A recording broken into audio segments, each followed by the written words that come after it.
कारवाई न झाल्यास सामुदायिक आत्मदहन आंदोलन करणार विष्णू कारंपुरी महाराज।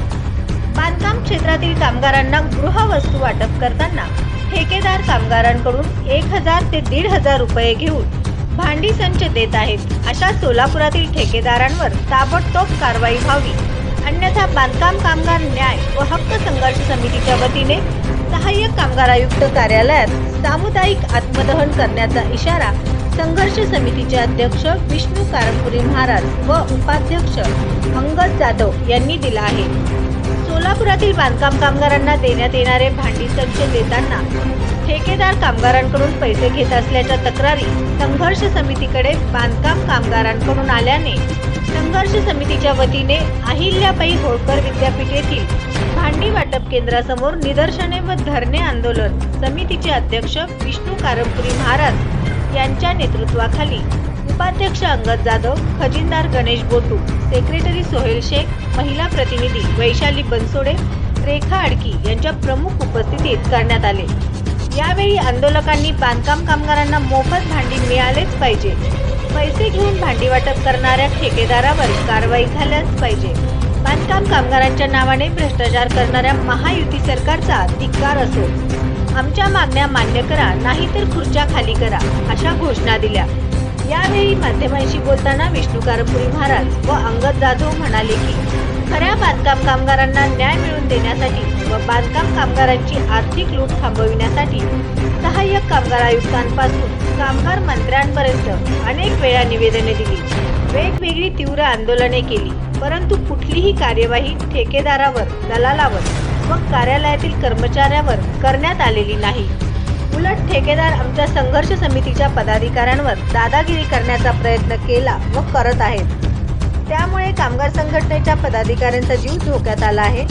म्हणून आता संघर्ष समितीच्या वतीने ना भूतो न भविष्यती असे आंदोलन म्हणजेच 31 जुलै रोजी सहाय्यक कामगार आयुक्तालयासमोर सामुदायिक आत्मदहन करण्याचा इशारा विष्णू कारंपुरी महाराज व अंगद जाधव यांनी दिला।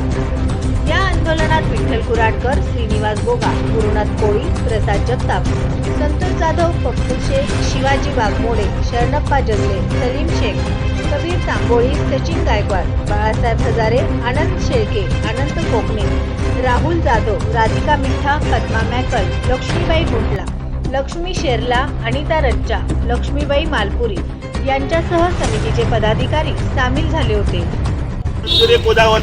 मारणारा त्याने आहे, चारणारा त्याने आहे। तुम्ही आम्हाला काय धमक्या देता?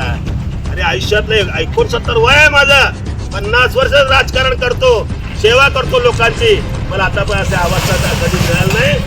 परंतु असं मस्तिकवालपणा करू नये, परंतु याला जबाबदार सरकारच आहे, याला जबाबदार या महाराष्ट्राची महायुती सरकार आहे। प्रत्येक ठिकाणी गुंडागिरी चालू आहे, प्रत्येक लोकप्रतिनिधी गुंडागिरी करतो। या ठिकाणी बघितलं पोलीस स्टेशन कुठे बी आमचा बिचारा 2-3 वर्ष काय काय चाललंय सगळं बघायला त्यांनी बी जाऊन थांबवा लागलेत।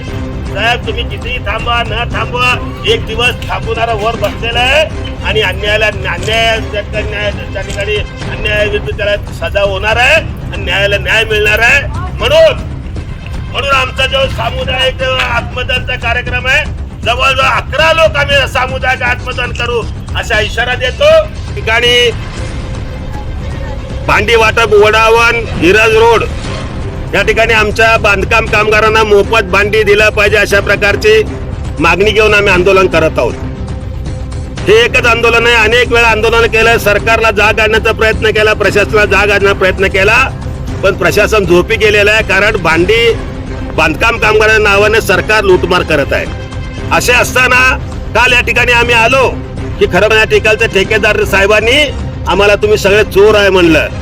चोर कोणाला म्हणलं, चोर कोणी करायला सगळं जगाला माहित आहे, पण चोर आहे म्हणून लोकांचा अपमान करणं तुम्हाला अधिकार दिले नाही, आम्ही कुठल्या प्रकारचे गैर केलं नाही। आणि तुम्हाला सांगतो, कामगार मंत्री स्वतः जाऊन भेटलो आणि खरा कामगार शोधा म्हणलो, तरी देखील आता भांडी वाटप याच्यामध्ये जवळजवळ 2 वर्ष झाले। या भांडी वाटपामध्ये कोट्यावधी रुपयाचा भ्रष्टाचार हे सरकार करीत आहे, ठेकेदार करीत आहे, दलाल करीत आहे आणि सरकारी कार्यालयामध्ये कर्मचारी करीत आहेत। म्हणून या आंदोलनाच्या माध्यमातून शेवटच्या इशारा आम्ही इशारा देतो की 31 तारखेला 31 जुलै रोजी आमच्या संघर्ष महासमितीच्या वतीने सामुदायिकरित्या आत्मदहन करण्याचा आंदोलनाचा इशारा देतो आणि त्याचबरोबर त्यांना आम्ही सहाय्यक कामगार आयुक्ताला जो रिटायरमेंट आहे त्याला तिथे आतमध्ये अडकून ठेवून आत्मदहन करू असा इशारा देतो. काय मागणी तुमची? आमची मागणी खरं कामगार न्याय मिळाला पाहिजे. हे बोगस कामगार आहे असं आमचं म्हणणं आहे. आणि त्याचबरोबर बांधकाम कामगाराकडून ते पैसे घेऊन ते भांडी द्यायलेत ते मोफत दिलं पाहिजे. सोलापूर जिल्ह्याचे सहाय्यक कामगार आयुक्त सुधीर गायकवाड साहेब आणि अप्पर आयुक्त यांना आम्ही प्रत्येक वेळेस वाघ साहेब यांना प्रत्येक वेळेस निवेदन दिले.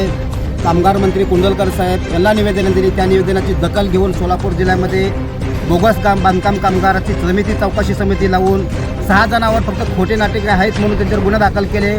परंतु 558 लोकांचे ज्यांनी खाडाखोड करून ते 20-25 वर्षाचे कामगार मेलेले असताना त्यांचे 51, 50, 55 वय कसं दाखवून 2,34,000चा लाभ कसा घेता येईल असं ह्या कार्यालयात मोठा 12 कोटीच्या आसपास मोठा घोटाळा झालेला आहे. त्याची सखोल चौकशी जोपर्यंत शासन करत नाही आणि ही जोपर्यंत प्रक्रिया पूर्ण होत नाही चौकशीची त्या संदर्भात आम्ही लढा प्रतिष्ठित देणार आहे.